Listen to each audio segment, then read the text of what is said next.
Welcome everybody. I'm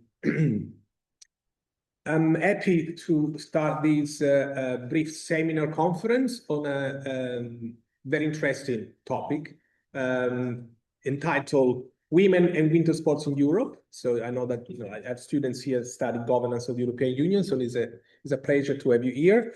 The way we will organize this brief seminar is to talk about topics such as gender balance, gender representations in various opportunities across Europe, and with a particular theme of sports for obvious reasons, winter sports, because now that the Winter Olympics has just concluded, I think it's a nice topic. It's a nice idea to cover these specific topics. I'm particularly happy to have here Federiga Bindi, who is the principal investigator of empowering women in winter sports, which is a Erasmus Plus finance program that covers exactly the topic of gender representation in Europe and the role that Europe has and how to empower women in different activities, including, of course, winter sports.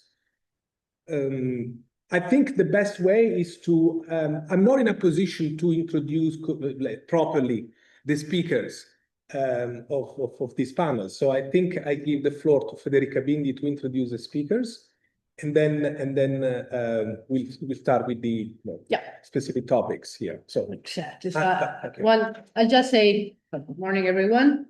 Morning to those that are following us online, which is quite a lot.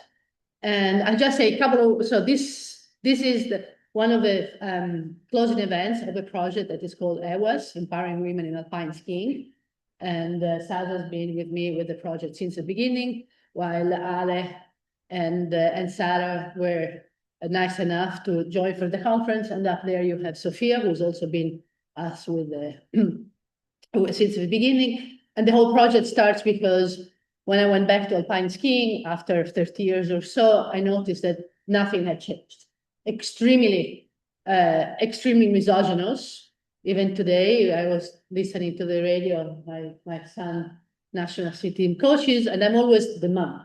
I'm formally a coach, just call me what I am, right? So I decided either complain about it or we do something to change, right? And so this is it, and Sasa will present the research she and her team did about women in alpine skiing, why they quit coaching, right? Now, so we have this exceptional panel. I'll go from the left to the right, if it's okay, and up to the top. So Sarah Lewis, so we have 3 Olympians here. Sarah Lewis is number 1. She's been Secretary General of FIS, International Ski Federation. She's also managing the Olympians, the Olympians, whoever went to the Olympics is part of a network, and she's managing that. And so she brings a lot of, and she will talk about experience on the field as a top leader in alpine skiing. Alessia Mosca, it's from here, from Milan. She's been a member of a national parliament, member of the European Parliament. She was the one who sponsored the Mosca Golfo law, so the law that introduced women on boards and then worked on the directive, and now is on the board of Crédit Agricole and teaches at Sciences Po. You know your professor, Fabio Franchino, is professor, for those who are at home, is professor of political science in the University of Milan. And our host here, to my left, Sasa Pisot, is also a former Olympian, member of the national team, yes. But she works at probably the institute that studies skis most. In Slovenia are very serious about studying skiing. So she is from a science research center in Slovenia, and they are the ones that since ever have been studying ski, not only as a sport, but from dynamics and she led, as I said, this research. And then up on top we have Sophia Gritsis, who is Greek Olympian. She is also a coach and a professor of physical education. So the panel will start with Alessia, giving us a framework, and then we will go to Sasa to explain to explain the research that we did, and then we will go on the field with Sarah and Sophia. And with this, I stop. Okay, before a brief incipit before Alessia speaks. I don't know whether you have a slide there, but we'll talk about the role of women and gender representation in Europe. We will cover this topic in greater detail, but the only thing that I can say that things have been improving moderately, thanks to some leaders, including the one on my left here, that have made sure that there is a balanced gender representations in various topical institutions, including in the European Parliament. We will cover that in greater detail. The representation of women in the European Parliament is still not yet, let's say, as representative as it should be, but there's been a significant improvement over time. I think now about 47% of the MEPs are female, if I'm right. But back in the 70s and 80s, it was 20%, so it was very, very low. So things have been improving, at least in terms of descriptive representation. It doesn't necessarily mean that lead to true effective policies, because there's still a minority, of course, within these topical institutions, but things have been improving. Thanks also to the activities of someone like by the name of Alessia Mosca, on my left here, because she played a crucial role in ensuring that women are properly represented, not only in public institutions, but also in private institutions. Over to you.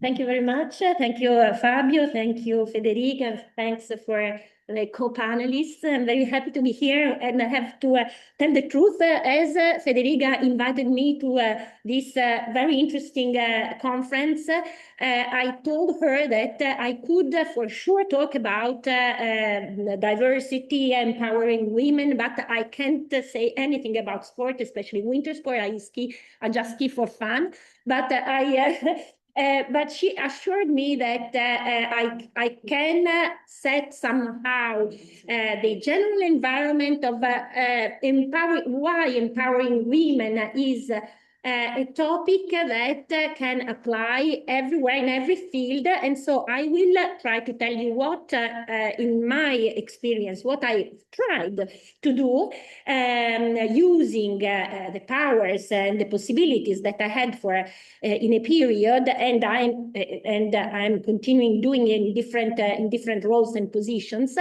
because I completely share the fact that it's important to continuously make an effort in improving in a situation where we are now, where anything is taken for granted, especially in gender issue, in diversity, and we see that for every step that we have done forward, there are risks of doing many steps backwards. So it's something that is need to be continuously taken with careful attention, and is always a challenge. So I wanted to, so that the idea is to use my few minutes to talk about the law. So what I've done, the major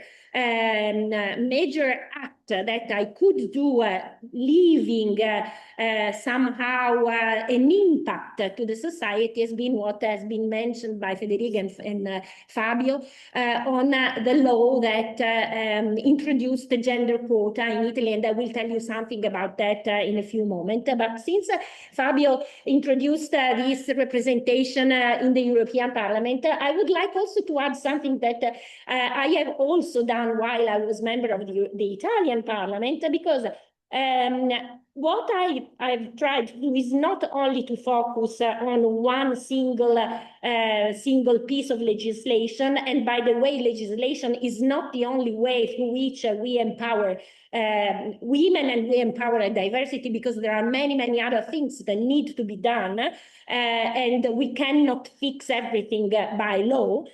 Anyhow, law is one of the instruments that we can use. And while I was member of the Italian Parliament, I introduced an amendment that passed to modify the electoral law. I don't know if you remember that, but to modify the electoral law for the European Parliament in Italy that introduced the triple preference in the sense that before this amendment to the electoral law, we could express three different preferences without gender balance. And then after this modification of the electoral law, we imposed the fact that it was compulsory in expressing three preferences, at least to have one from the different gender. And from that moment onward, the representation from the Italian country, so from the Italian members of the European Parliament, dramatically improved. So that meaning that in some cases, legislation can really change the overall situation. And that is particularly true for the so-called Golfo-Mosca law that introduced the gender quota in board of directors of listed company and state-owned companies. And the reason why we introduced and we decided to work on this aspect of the Italian political and social situation was because we were in a very, very negative situation, to use an euphemism, because before the law, so up to 2010, because the law is relatively new, it entered into force in 2012. And before that, so for the beginning of the 2000, we still had in board of directors in Italy a percentage of around 5–6% of women, and that was one of the sectors where the women were largely underrepresented. Without any significant change in the decades before. And so we decided that due to the fact that this sector, this position were highly visible and highly powerful some way, this could have been also culturally something to change in order to move the cultural imaginary and to change also the mainstream, the cultural mainstream, considering the board of directors a place where women were still such a minority. And so we worked a lot on the proposal of introducing these gender quotas. I don't enter into the details for not being so long, but what we at the end obtained was the introduction and the approval that was something particularly something peculiar somehow, because it was one of the few proposals coming from the parliament. So it was not a government proposal. I just wanted to remember that at that time the prime minister was Silvio Berlusconi, and so meaning that the climate was not exactly with the priority of gender diversity still. So for this reason, but in any case, we succeeded in making this law approved by a vast majority, and we imposed this law that is one of the strictest around Europe and around the world, in the sense that we obtained a 30% quota of women in board of directors, and with a very, very strong enforcement, in the sense that we introduced also quite a heavy fee, and after a few months, we imposed the annulation of the nomination of the board. And so it has been considered one of the strongest examples around the world of this type of regulation. And that created really a case worldwide, because we obtained the fact that through this legislation, we changed so much and so quickly the situation in Italy, up to the point that after a few years, we became, from being one of the least or the less the performer around the world, to one of the first, fourth or fifth around the world in terms of this indicator. Meaning that we really we have been really effective in finding a way of changing quite rapidly, or very rapidly, a situation that was considered unmovable in some cases. And this became such an important case study for the European countries, that after a while, the European Commission, that has been stuck for many years on a proposal, even before that we started discussing our own proposal in the Italian Parliament, the European Commission decided to move in the same direction, because we collected so many data to prove that our initiative has been so successful, and that really started and helped to create changes also elsewhere.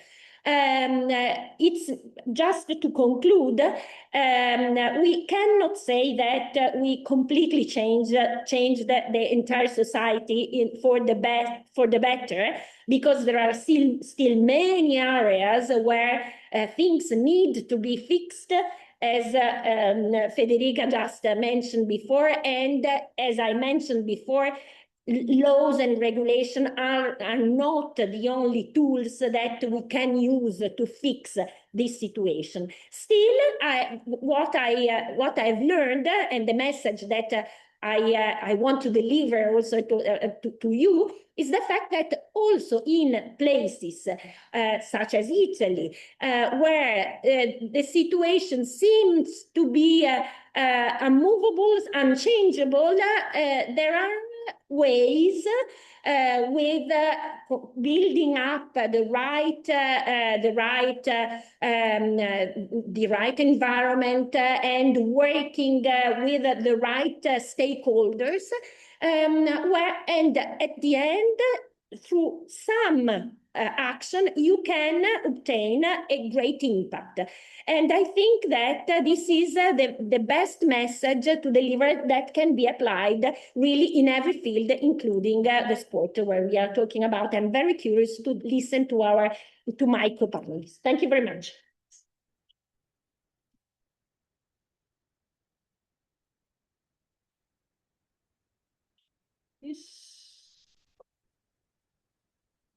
Okay, So I'm next. Okay.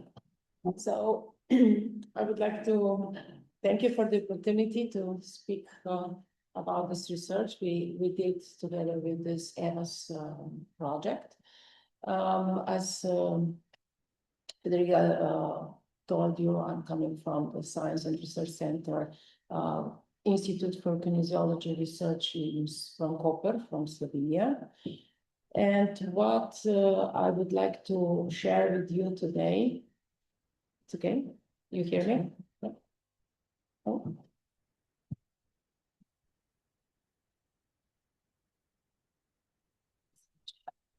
Maybe. Now it works. Okay, it wasn't done. So it works. Okay.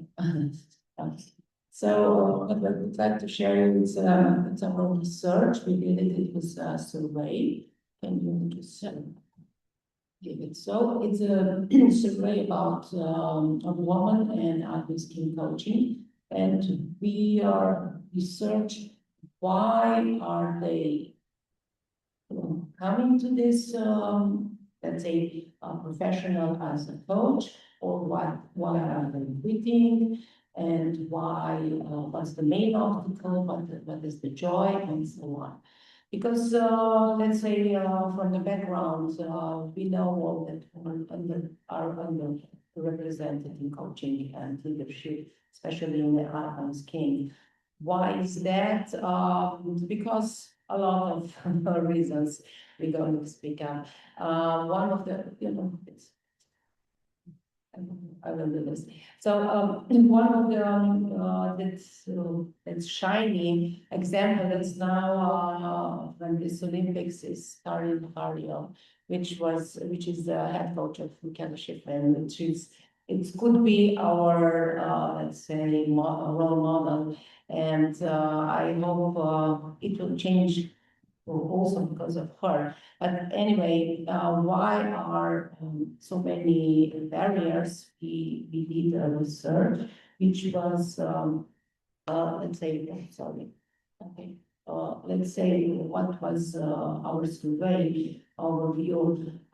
We did the survey in 2024, from April to July, and that was 240 completed responses.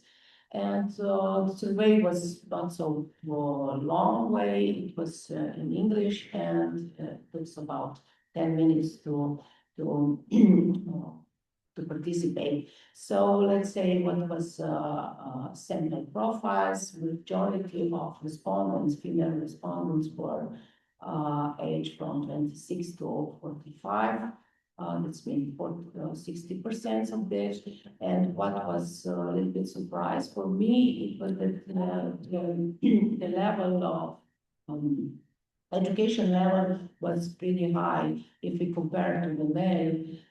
So 71 holds bachelor or master degree, and 5% of them hold also PhD. So it was kind of regarding the relationships, personal relationships, there were 73 of them in a long or either married or in the long-term relationship, and 37% of them were parents. Okay, so coaching background, 55, more than half was Alpine coach level 2, which is from our background is one of the highest one, which mean and 98% of them were coaching Alpine skiing, and most of all were ex-racers, so they were athletes before they entered to coach, and 37% of coaching from 1 to 5 years. So it was a short term of coaching. And what about the employment status of these coaches? 45% were full-time and 49 part-time. And there was a short percentage which was like voluntary on basis. And what was the just the one 80% of coach was a coach on the club level. That's mean low level of coach from the coach perspective, and mostly coaching young athletes. So this is the reality. So And also take into consideration that 240 full respondents for a community as small as Alpine skiing. It's a huge turnout. It means really the majority of the coaches responded. So probably I think the data is really representative. Yeah. So what was the motivation to coach? Becoming a role model was the highest one, and helping female athletes. What was not surprising, that was prestige or pay was not driven as a big motivation, and also was the same what women enjoy most. They most enjoy because they are coaching makes them happy. It was challenging for them, interesting, fun, and exciting, and also here also showed that payment and prestige were not the key motivators. And so what was the main reason for quitting? A lack of financial incentives, too little time with the family, discriminatory praxis, which means that they are in the boys club, they feel they are not so, they wanted to be a top level coach, and increased time demands, because there are a lot of number also mothers. Reason to stay, or if they could return to this, it will be the most reason, better salary, then better work-life balance, supportive environment, and job security, and improved condition for working. Okay. And what was the major obstacle? So the major obstacle, they put lack of support system, what we already mentioned, and lack of role models, because, and also this white club culture, because you need to know that on the white is it was Likert scale, and 5 grades was the highest one. So they have to choose a lot between, they can answer 2 or 3, what was the most reason for them. That's why the scale is the data as such. So nature of coaching obstacles, so lack of promotion opportunities. So they are not they can upgrade their career through the years of coaching. Unfavorable working hours. We can assume that if you coach in the national team, you are away from home at least 150 days. That's the problem, and they feel also pressure to win. The pressure from the club, from the sponsors, etc., and also from the parents, etc. We can discuss about that. And professional issues, low, as I mentioned, financial, it's low salary, that was most issue, and lack of job security, because they are more or less, they are kind of half time for the season, they are hired for the season, and they search for the others. Probably, I assume that it's the same problem also for the men, but you know, we are here to talk about women. Okay. So we have also open questions, and so we put together and we can have these key teams for comments. That's our we put it together in the 5 different levels, 5 different categories. This is sexism and limited advancement, payment inequality and financial insecurity, poor work environment and work-life and health challenges, and systematic governance issues. I can just, if I go into this more detail, as a gender domination and sexism, there was some quotes that that women face limitation in professional growth and are often confined to coaching younger children, but was also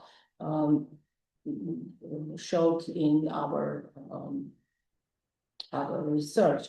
So from the perception of ability, male coaches are considered superior regardless of results. So that was also one of the reasons. And also a lot of female role models in the field. That was also the reason.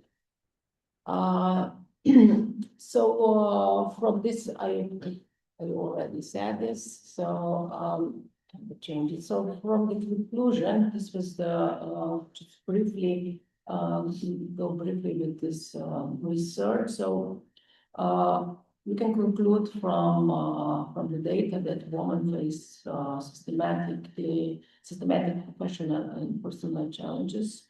From their perspective of coaching, there is still gender bias and lack of growth opportunities, and also probably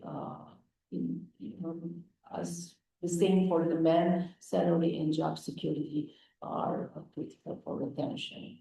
And so the strategy, what we consider, what we can propose is just to fight and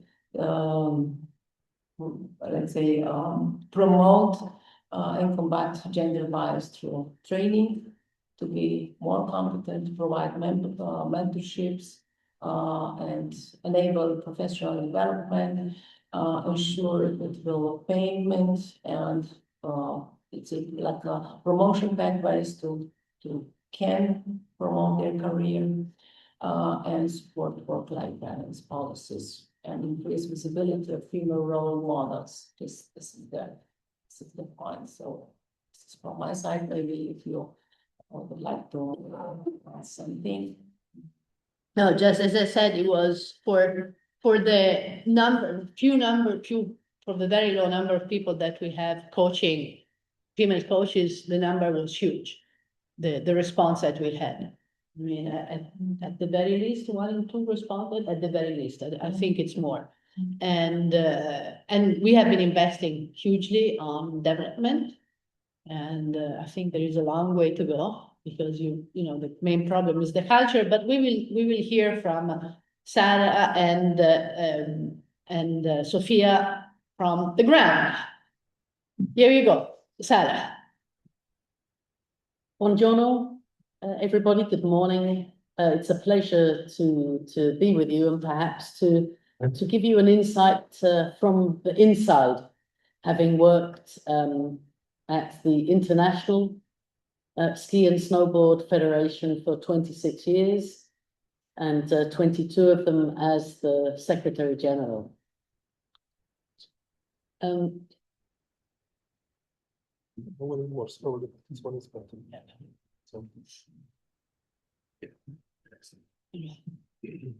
Perhaps I give you a little bit of context and background as well, because I think it relates to a pathway, which is one of the issues that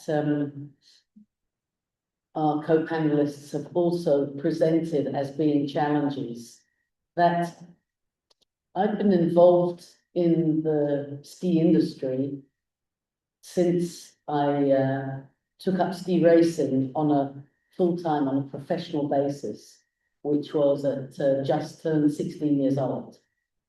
And I saw back at this time, it wasn't possible to continue an education parallel to being a ski racer. Coming from the United Kingdom, it's not like you're living in Italy and you're living in the mountains, in the Alps, and you can train in the morning and study in the afternoon. There was no online possibility in things. But I approached the local ski shop that we actually had near to where I lived in London, and they had just begun an import and distribution agency of bringing in ski equipment and winter sports equipment from all over the world. And they were very happy that I could join them as an apprentice. And so I was involved within the ski industry from 16 years old throughout my ski racing career for more than 8 years. And I also learned about running a business. There were 2 directors who were the directors of the business, and there was me, and I was doing the work, of course.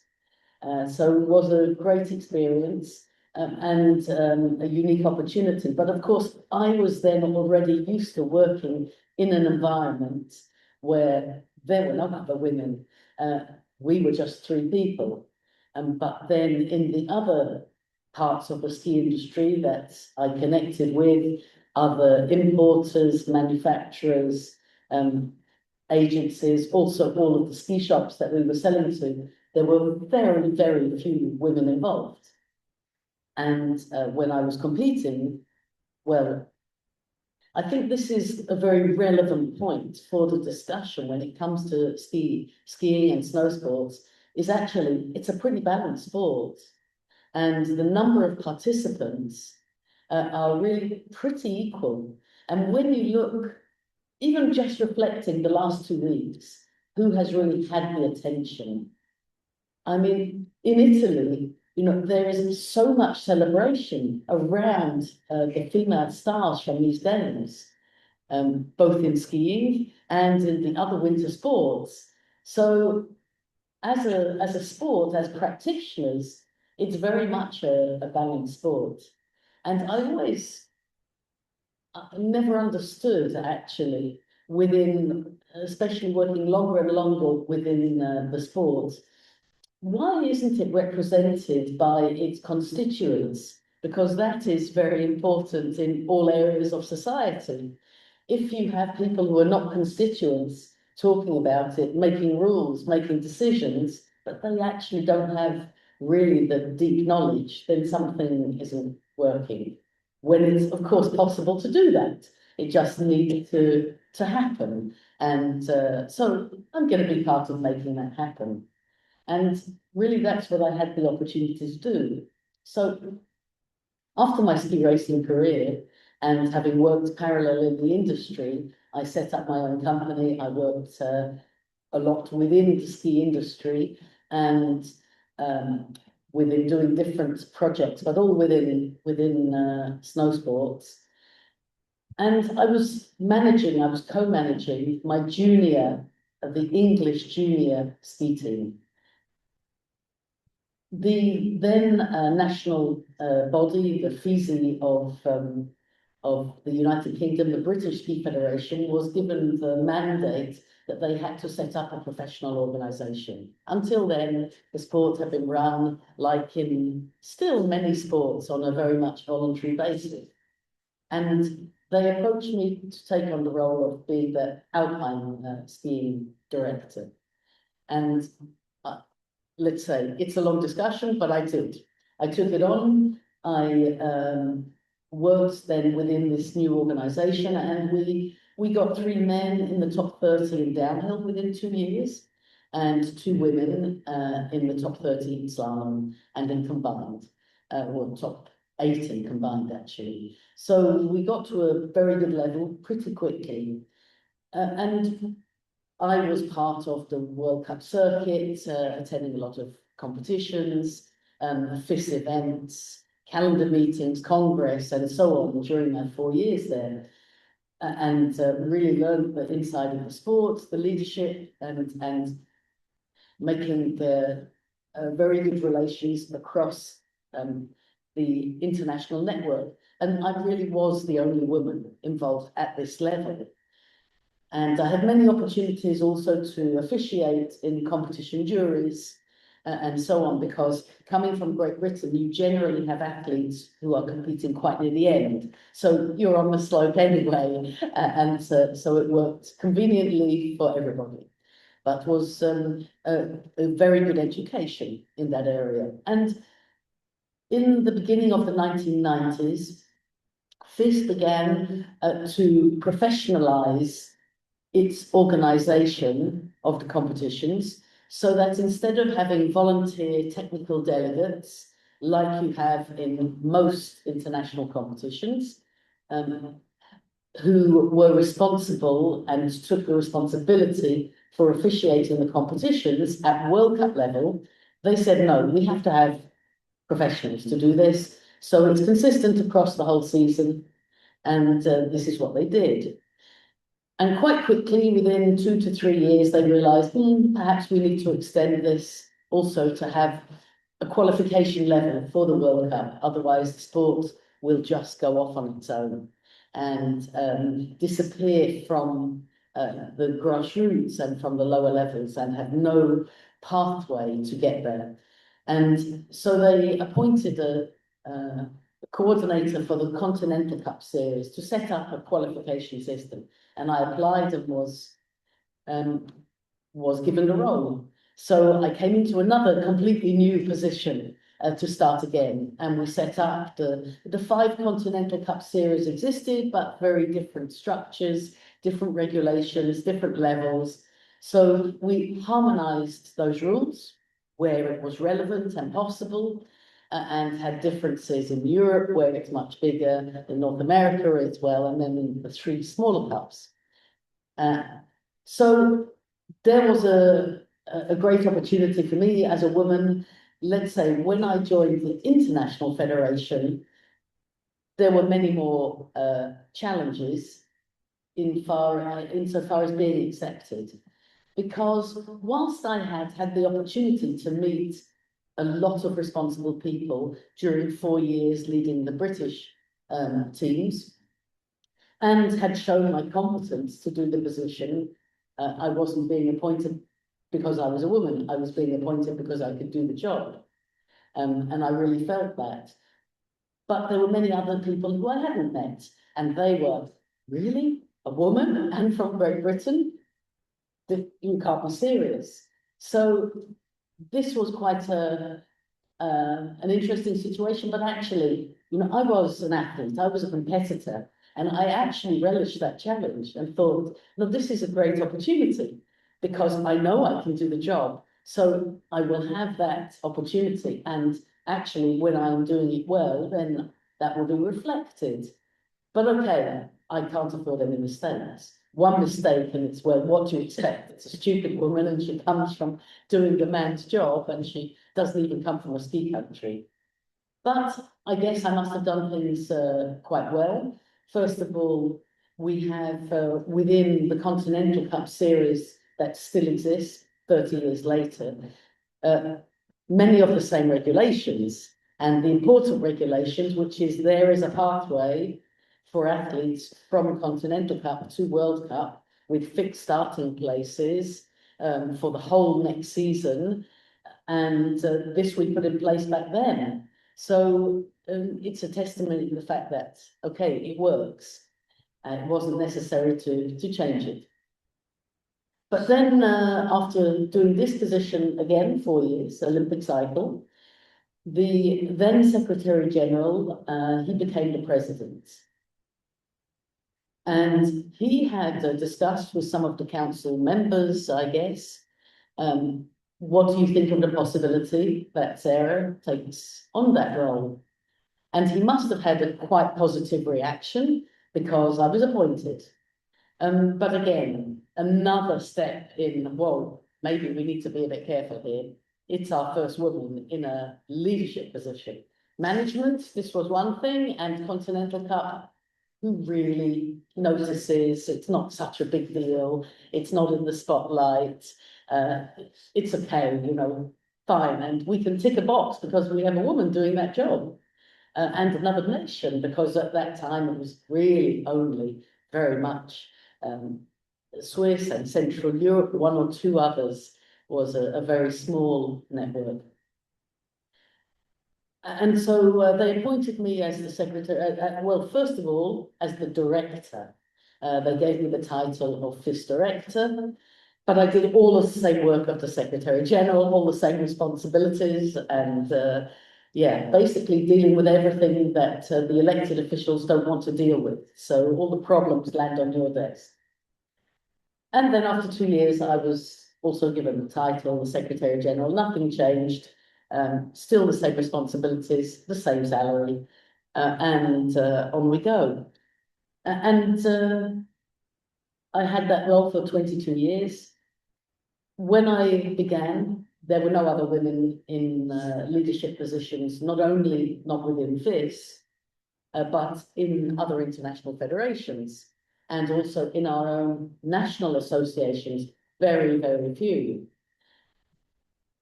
But you know, these were different times, and Federiga is talking about a time when she was involved in skiing 30 years ago.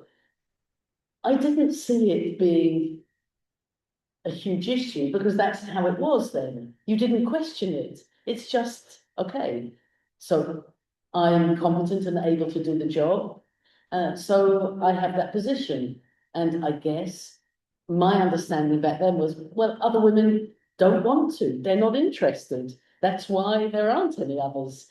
Because, yeah, I was traveling 250 days a year. You know, when I was running the Continental Cups, I didn't see summer for 4.5 consecutive winters, which I loved, and was tremendous.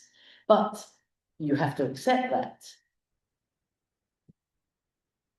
So I didn't see it, again, as unusual and a problem. But I did see, but actually, our sport, you know, it really is represented as a wide representation. It is diverse, and it should be represented by and supported and governed by people who are participating. So in this role, I can work as a kind of a role model and show that it's not only possible for women to be in this position, but it's interesting and there are opportunities. But let's say it isn't then everything that can be changed to suit your circumstances. It does involve traveling. It does involve a certain physical work as well. And that's part of the job. You have to accept that part as well. But it's not impossible for you to also accept those conditions. You have to organize yourself and make decisions about your life. And that's the same in many different professions.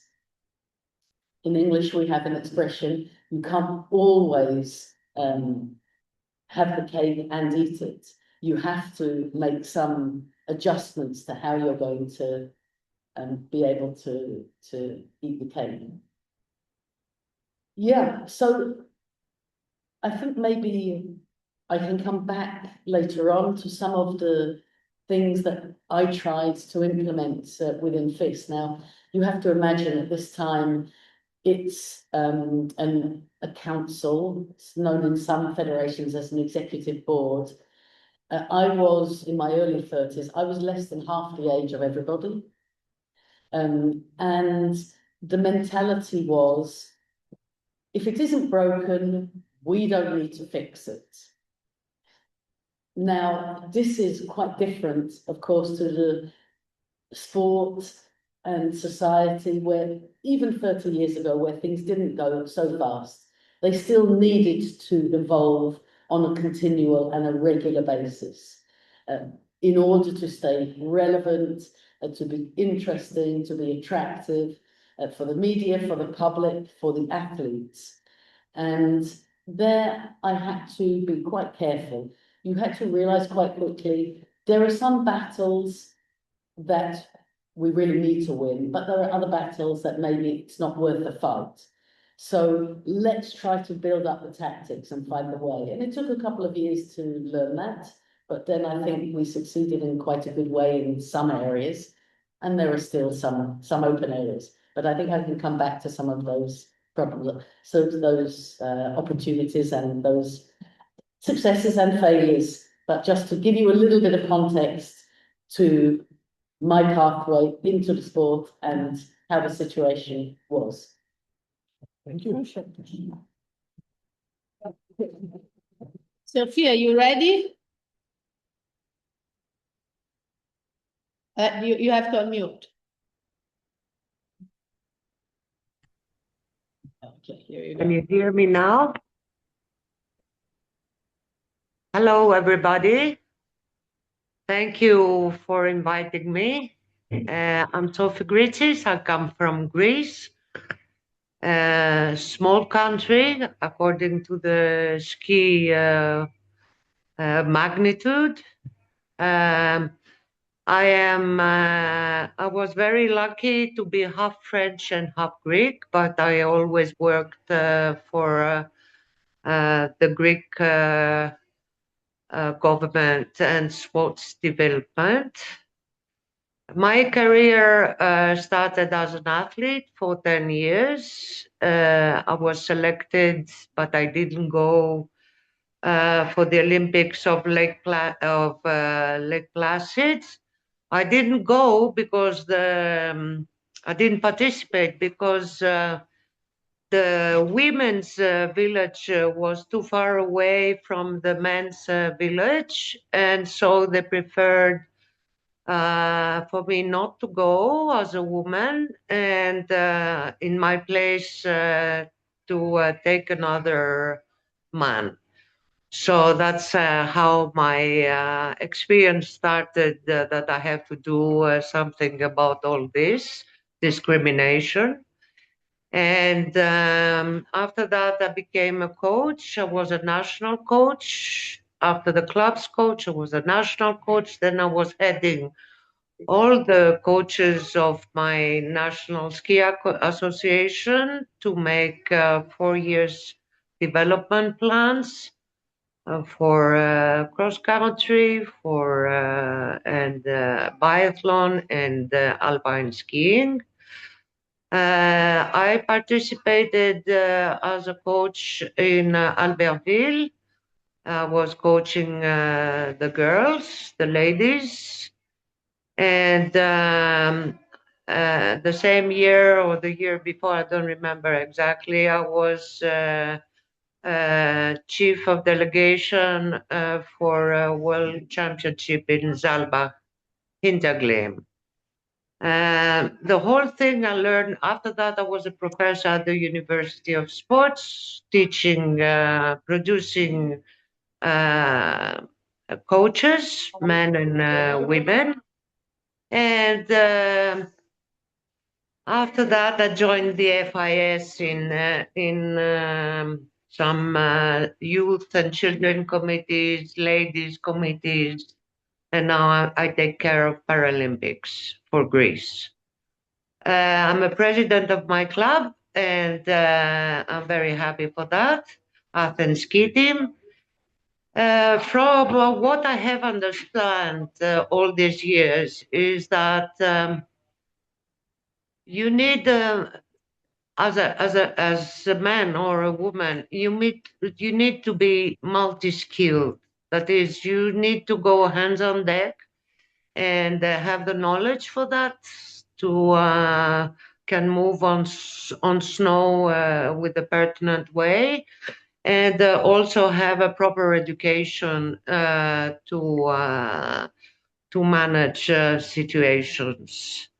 When I started, I was the only woman in Greece taking care of a high-level sport position, and now have produced a lot of ladies working on the job as trainers, and as also I saw in the presentation, they're mostly taking care of under 14 kind of age for trainers. It's a demanding job, but I think we're getting there. Now the laws have changed in Greece and in whole Europe. In the board of directors, we have to have 35% of women on board, and that stands for clubs, sporting clubs, and also for National Federation for Sports. And that's a great job that, for instance, all these people that have been working on same opportunities and sexism, and have done a great job, and I thank them for that. And I'm working on that branch, let's say now. I'm working closely with Federiga, with European programs for empowering women. And we are developing on our, let's say,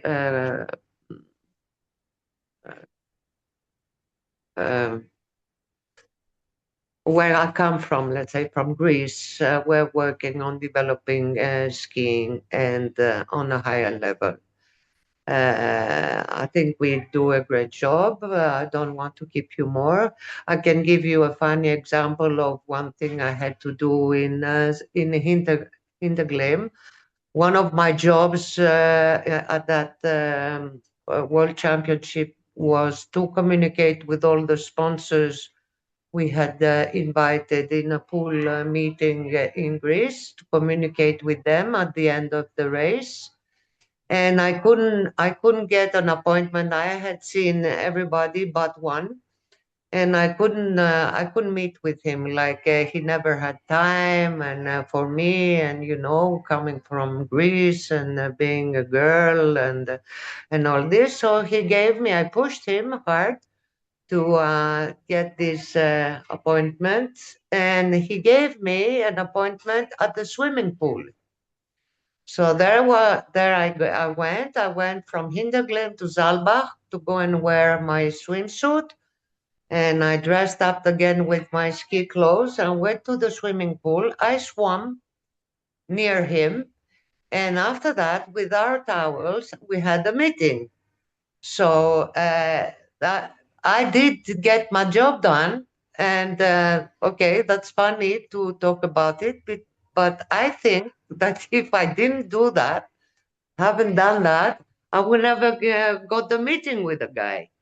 So things have changed now, and I thank all these wonderful ladies and gentlemen that have worked for that. Thank you very much for having me. And that's it. I'm open for any questions you want, or otherwise I'll be part of the meeting. Thank you. Thank you. Okay, thank you, Sophia.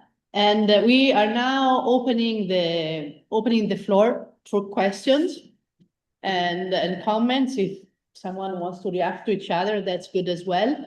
And for people following remotely, you can either raise your question, use the Q&A, use the chat, or I can bring you to screen. So you have a choice. And I'm trying to show. Can I start with the first question? Who has Can I? question? Yes, Yeah. I'll check it. So my question is the following one. Since I'm a social scientist, so I'm interested to understand the reasons why things change over time.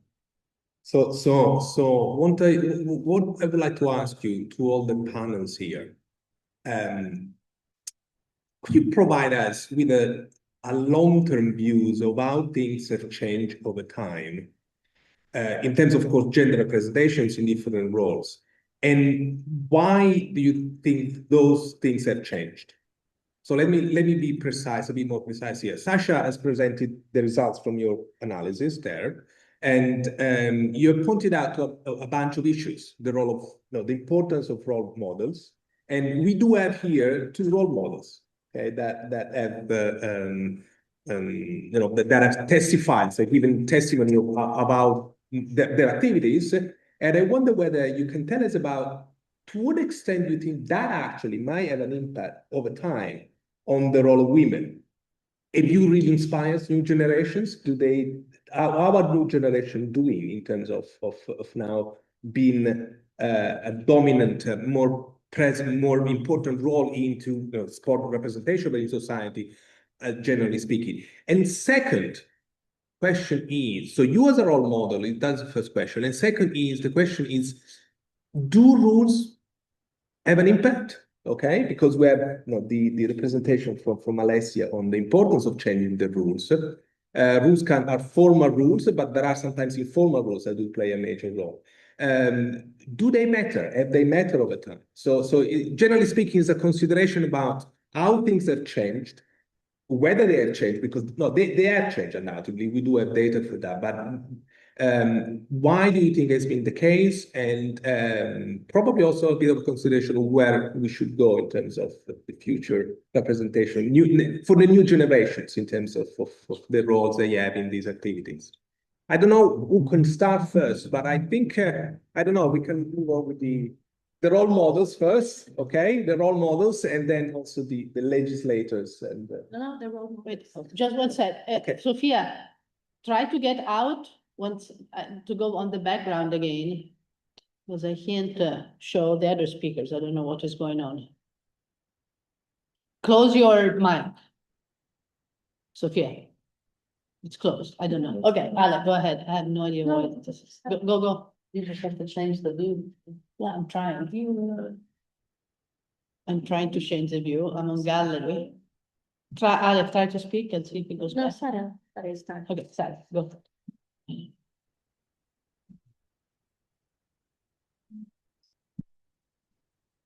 Yeah, I maybe like to connect that to a couple of points that I wanted to bring up. But as I already alluded to, it is logical and important that the sector is represented by the people who it concerns. And consequently, I understood that actually I have a certain responsibility here to be a role model and to show that, hey, you know, this is achievable, it's possible, and you can do it. And it's an interesting work to get involved with. So yeah, I realize that, and I mean, it has So the changed. new generations, have been influenced by you or not? I don't know, you have to ask them. But What is your look, feeling? well, there are many more of them, so let's say yes. For example, as Secretary General, this I know for a fact. Okay. Within the other winter sport federations, there are 7 on the Olympic program. Now 8 here in Milan with the very successful first edition of ski mountaineering, where I was present on Saturday, was excellent. Yeah, I participated in my first couple of meetings, and within 5 years, when their secretary generals in, at that time, biathlon, bobsleigh, and one other, when they retired, they appointed women. So that was a clear signal. That, yeah, we saw you could do, you're doing a great job, and it brings a different dynamic and other perspectives, and it's good for the federation. And we want to encourage women participants and being involved in our sport. So that's what we've done. So yeah, that was a very clear example that it was the case. Unfortunately, that sort of cycle has changed a little bit. One of them even elected a female president in Curling, who served her 2-year term. But yeah, at the moment now, there's only one of the secretary generals of the 8 winter sport federations who's a woman, no presidents.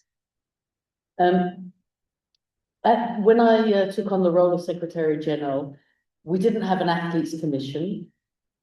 And that was a battle that I was pretty keen to win. And took not that long, but we were able to put in place an athletes commission, and the first chair was a woman, Pernilla Wiberg, who's now also chairing the World Olympians Association, and I met her yesterday. So a very successful Alpine skier. But it took about 5 or 6 years for the Athletes Commission to be represented on the council of the federation. But then quite quickly, already we could have one representative of each gender from the Athletes Commission. And that became kind of standard. And so that was very good. And that was through regulation. But as soon as it had happened, you didn't need the regulation, you know what I mean? Because it was successful and because everyone, you didn't think to question it. Well, of course, you know, there has to be a boy and a girl. And can give you some other good sort of examples like that of using a regulation where it then just became really totally logical.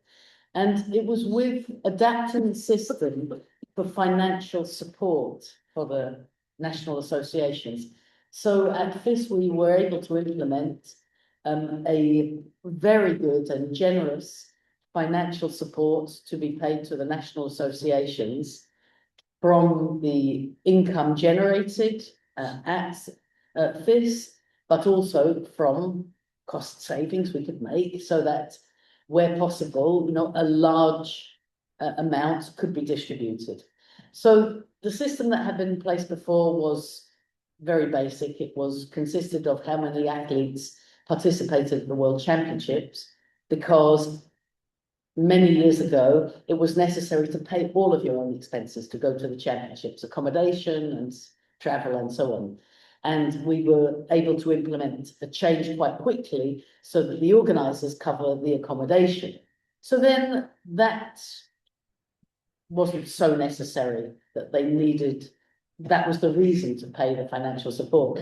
And we changed the system. It took a long time for this, but it was based on different factors, but all relative to participation. So one was the representation of your nation in different FIS disciplines. You get 1 point if you had male athletes and 1 point for female athletes. So 6 Olympic disciplines, you could get up to 12 points. And then same, organising competitions in the different FIS disciplines. You could get points for organising those competitions.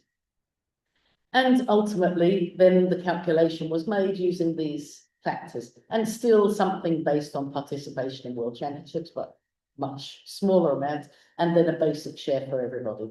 So it was based on these key factors, and then it was just totally logical. You know, of course, that's how it's based. And because the nations who are most active should be the ones who are rewarded and should be the ones. And it was a great incentive and an encouragement for many nations to say, well, we hadn't thought of having a cross-country team, but what's to stop us? And so many nations were able to evolve their activities, and there was a financial incentive for it. So I think a small practical example. No, I just wanted to add something, some considerations also, listening to this very complete and very in the field experience, because I am even if I've been a lawmaker, I am deeply convinced that we can fix, and I continue to stress on that point, we cannot fix everything through regulations. And things need to be sustainable in the long term, as you correctly put it, in the sense that regulation is really one part of the entire picture, and there's no one-size-fits-all order through which you need to move, in the sense that sometimes is the cultural change or having role model or having, so there's different orders of the pieces that you have to put in place. But the sustainability is to the addition of all the pieces that influences one another, and somehow one piece of the puzzle implement the other and reinforce the other, and vice versa. And this is the only good recipe that I've seen so far in many different examples, in many different fields.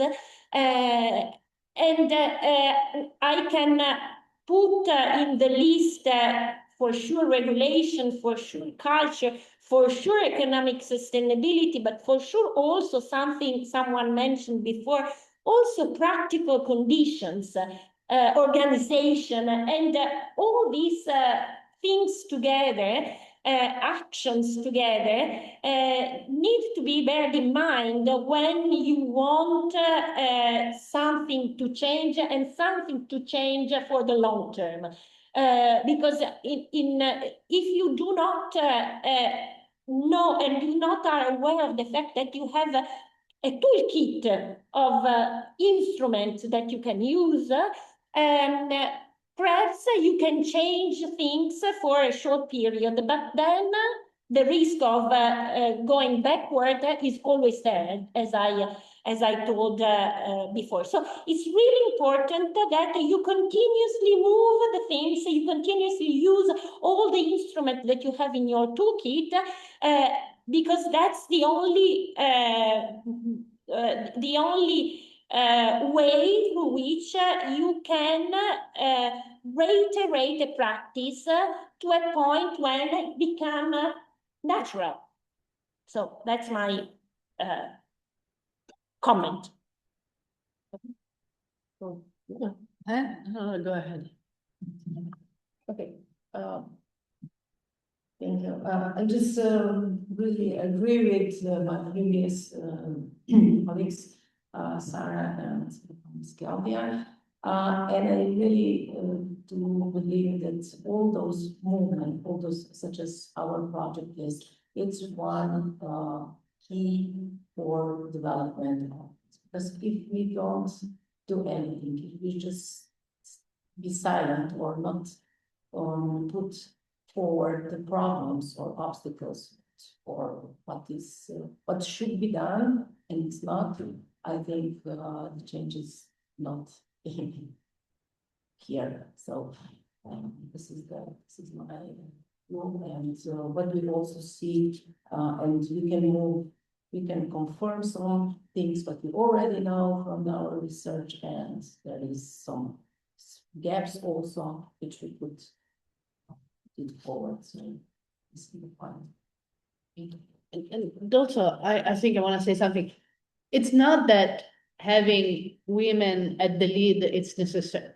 The women necessarily lead better, right? For instance, we did research on women in foreign policy. The hypothesis was that with women at the helm in foreign policy, there would be a better foreign policy, whatever better means. And the empirical evidence actually showed us that that was not true, that women did not make a difference in foreign policy. Right. We ended up not publishing the book. It's still something, I still have a contract. I still haven't gone back to that because it was so depressing to me. But the question is whether the women did not make a difference because they had to cope with the male environment and act like men. Because every time you do not act like men, you get sanctioned. I give you one sad example if you want. This summer I was in Chile with my son. The conditions were extremely dangerous. And we had the race and they had set the course and they asked the coaches to go and sleep the night before the race. So I go and sleep and I see there is this wooden fence really near, there are rocks and a very tiny net. So before a race, you have what is called the TCM, team captain meeting. So I go to the TCM and they said, there is no conditions to race. This is dangerous. And all the male coaches were like, and I said, at the very least, we need to lower the start because the start is so narrow, it's so dangerous. And all the male coaches like, oh, but then we don't do points in skiing. We have a system with points. The less you have, the better you are. Oh, we don't do points. And I said, well, no, I took the video. Something happens, I have a record. I want it in the minutes that I said that this is dangerous, right? So next morning, the TD, the technical director, decides to lower the start, right? And it was still very sketchy. So I told my son, you know what, you go slow and you go out. It's not worth to get hurt, right? And then exactly 1 month afterwards, in a training, in the same place, a member of a national team died, right? He probably hit something, lost control, went straight into the nets, into the wooden fence, brought them down and died basically on the spot, even if it took. And then I had a discussion with because I posted, because at the beginning they said, oh, the guy made a mistake. I said, no, there's no condition for those slopes, right? So I posted and I had a discussion. So just to say that often the women, they may be not better at their job, but they're often the one who actually see the problems and talk about the problems and try to change. And in either way, even if we are not better, we need to be given the chance to have equal chances, right? And maybe by being at the leadership for a longer time, we will do better, but it is, at least when it comes to alpine skiing, the environment is still very much male dominated. It's very much misogynist, with jokes of every sort. Sarah, I think you want to say something.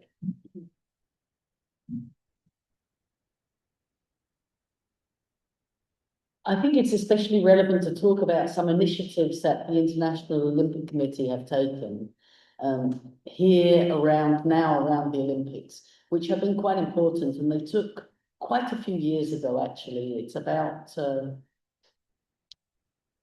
6 to 8 years now. They said they recognized that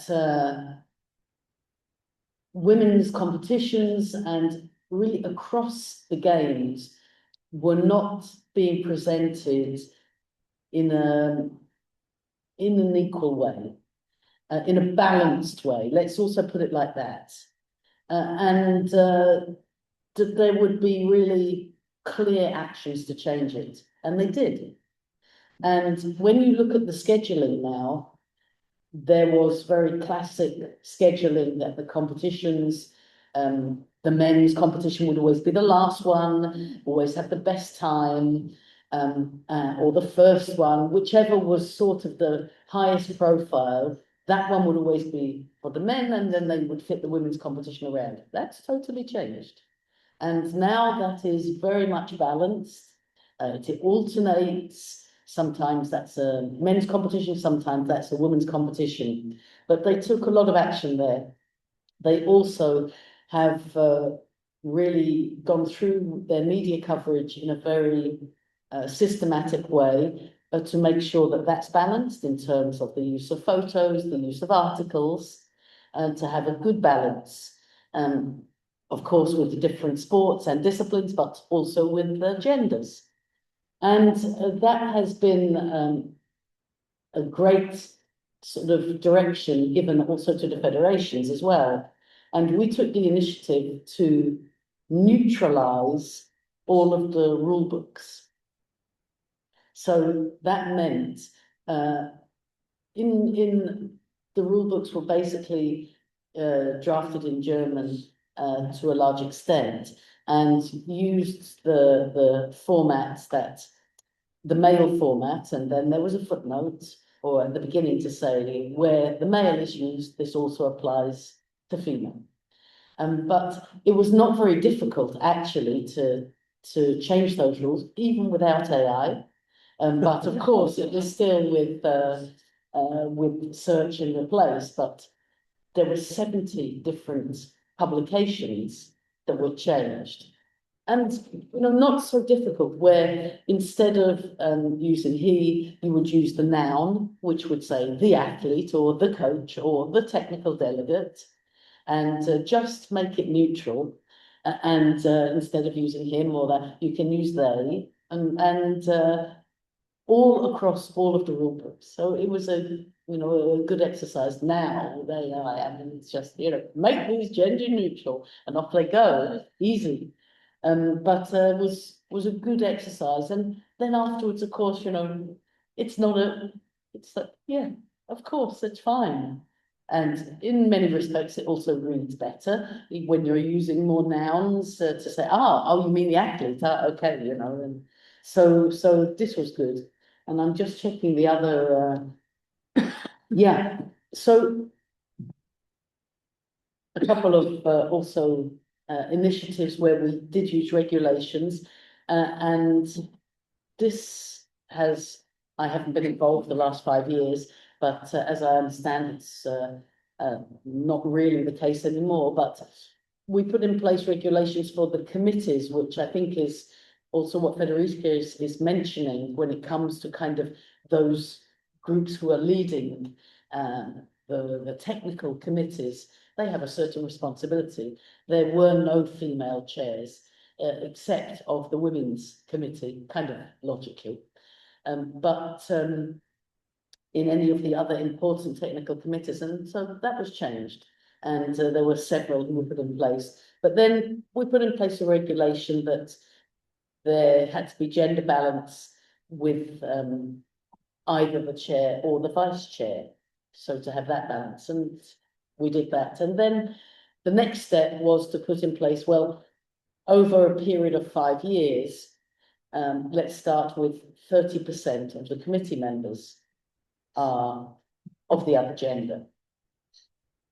And there was a comment at one of the council meetings, yeah, but you know, this is going to take time, and we need to make sure that the women who are in the committees are competent. It's like, right. And how about the men? Do they have to be? So Typical. I leave that one with you.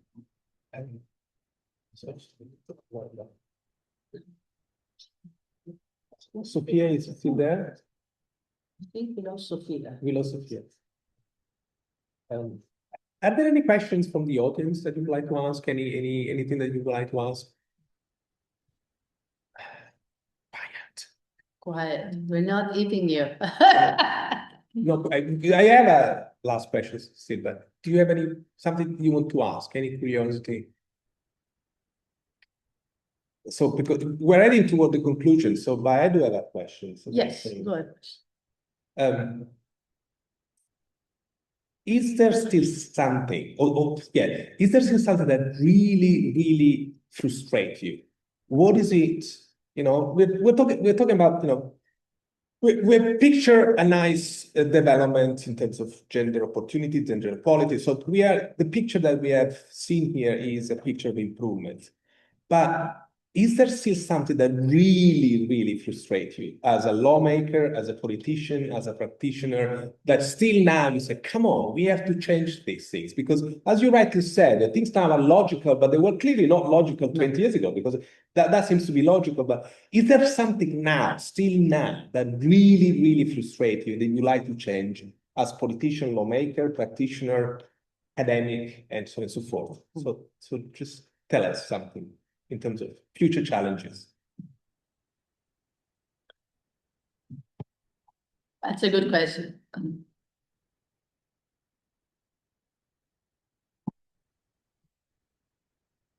It is very difficult in international sport when it is you know, made up of national representatives who are nevertheless looking at the big picture. So what's best for the sport? And to have that balance to represent what's best for your nation and what's best for the sport is, you know, it can be contradictory, and that is very difficult, you know, because it might be better for the sport, for example, to have less competitions or to structure the calendar in such a way so that they are bunched in, they are grouped in regions or in different events. But it might mean that, well, it's not possible to be able to fit that event in there in my country. That's we've always done. So finding those solutions. So to find that balance between representing the people who have elected you and who have positioned you for that position, and then expect that you are representing their best interests because that is your duty. Nevertheless, from an international perspective, what's best for the sport and for the athletes may not be the same solution. So what does frustrate you as a women leader? I mean, okay, that was my general. Okay, that's my question is about as a women leader, is there something that still, you know, find it extremely frustrating about how things are now in your sector?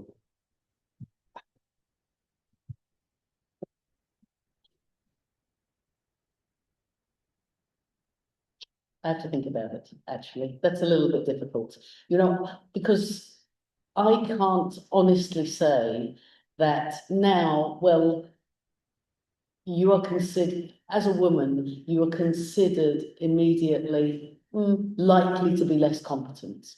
I don't think that exists anymore. Maybe in some countries and some places, Federiga thinks it does, but I don't personally feel that myself. I mean, you know, I can give you some examples now. In British sport, the Minister of Sport is a woman.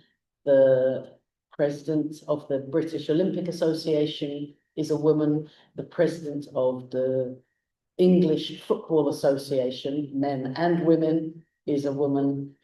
And no one has been elected because they're a woman. It's because they have proven themselves, they have shown themselves to be the right people, the right person, have the right qualities to be competent.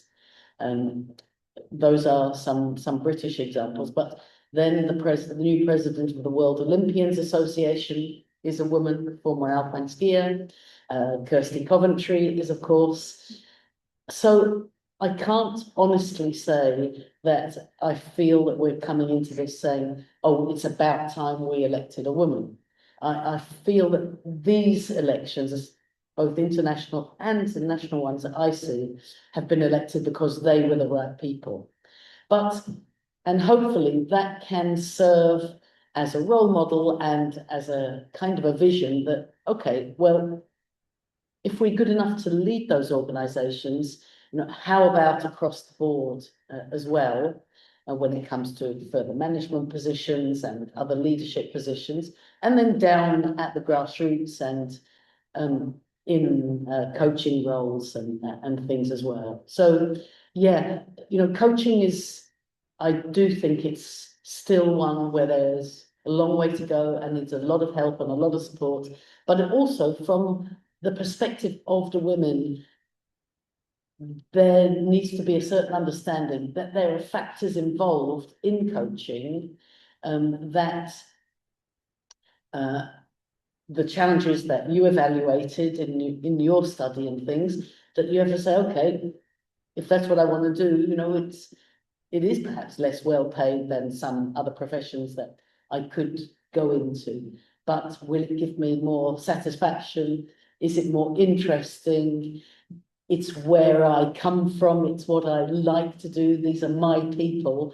You know, as you say, not everything has to be about the law, but then also not everything has to be about kind of the remuneration as well. There can be other factors that you see as valuable and rich and rewarding to the reason for doing that position.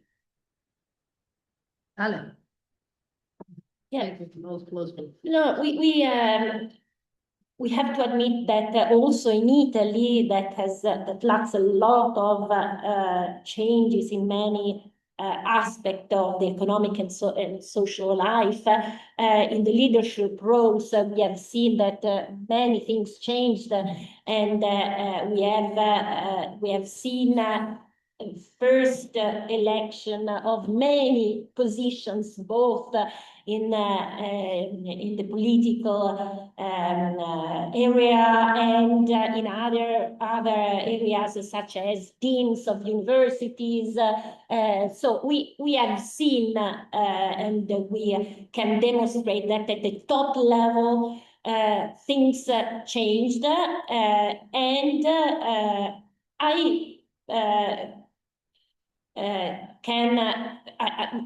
we cannot see that as something that could change in the near future, because as we have seen that women in that position are not creating a complete disaster, so things start to become natural. My worry, my bigger concern is the fact that even if we have such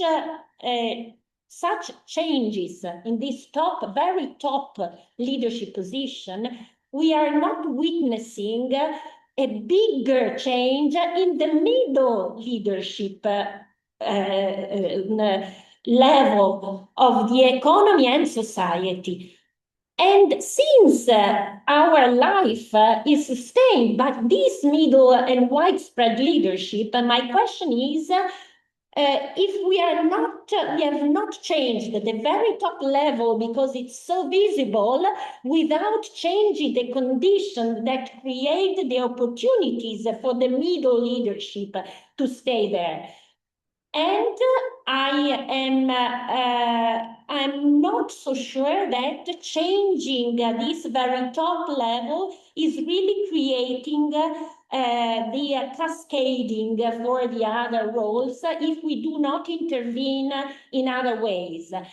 And when I see that the chat for the schools are still chat for the moms, then my question is that we are not really giving the opportunities for normal people, not because the other ones are not normal people, but for people that are not reaching the very, very top leadership to have the ambition to reach the middle leadership roles that are also the pipeline, to create the bigger pipeline, to have the succession and to create the condition to become not only culturally, but also practically normal, that we have an exchange and the diversity in all the leadership roles. I can give if I can give my answer. On the Hill, there are two things that frustrate me. First, that as research shows, women are working with little kids. I usually attend international competition with older people, and I'm usually the only one. Maybe there is another one from Trumplet, but otherwise there is no women. And as I said, it really bugs me that I'm the mom. For God's sake, if dad's coaches are coaches, so am I.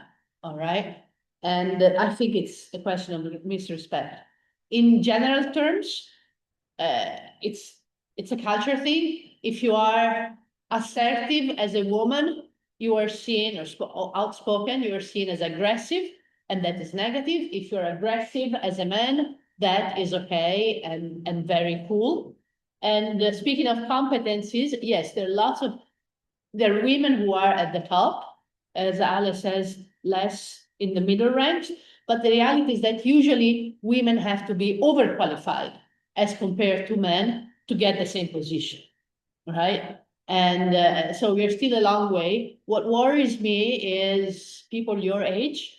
I see my students, I see my female students are still very shy, are still very, even in the US, are still, well, especially the Europeans, I have to say, the Europeans did that, but are still afraid to be assertive. I still think there is a lot of change in the culture that need to be done. And for instance, in the US, I mean, there are positive, even in skiing, the decision was taken that they wanted more female TDs. They wanted more coaches at the FIS level, and they implemented policies at USSA to do that.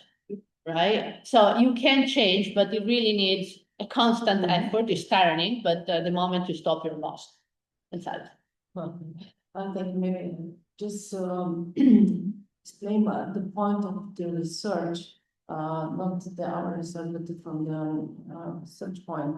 I think the great move ahead was also this action plan, gender equality plan, which every research institution needs to have, because otherwise cannot apply for Horizon project. This is one case which is okay, which is super, because everybody needs to do the yearly plan and implement the activities towards equality, gender equality. But on the other way, what concerns, let's say, I'm speaking for the point from Slovenia, is that going into the research, the women are maybe in the federalized, more favorable to go into the academics. So why? Because of the payment, you know, and that is we have in our institute we have 4 women young researchers, one every years. And that's a little bit the problem.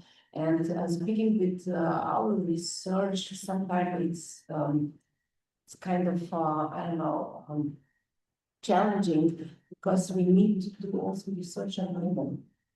But biologically, women are, we are so complicated. Because I'm speaking about, because we have a kind of better study that's meant that the participants, women, and were put into the bed for 3 weeks for 21 days. And that was really hard for us because the women we have to adjust the period and everything. It was so the hormones and everything. So I'm really sometimes concerned how can we push all those equality because we still have some variance in the but I'm fully let's say full support of this equality, at least in the from this point of policies, and to have equal opportunity, that's it, and to have equal opportunity to make the careers, do what we want, so on. And from the field, we spoke quite so many, by so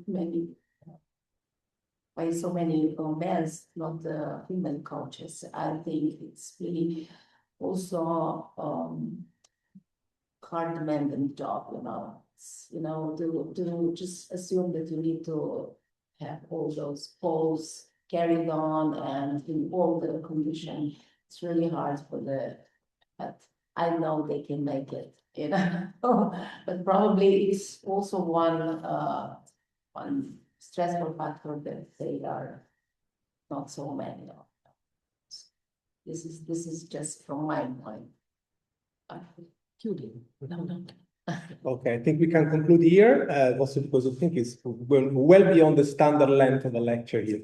So I would like to thank the panelists for your contribution. I hope you find this seminar interesting. I think we touched many topics, interesting topics of various nature.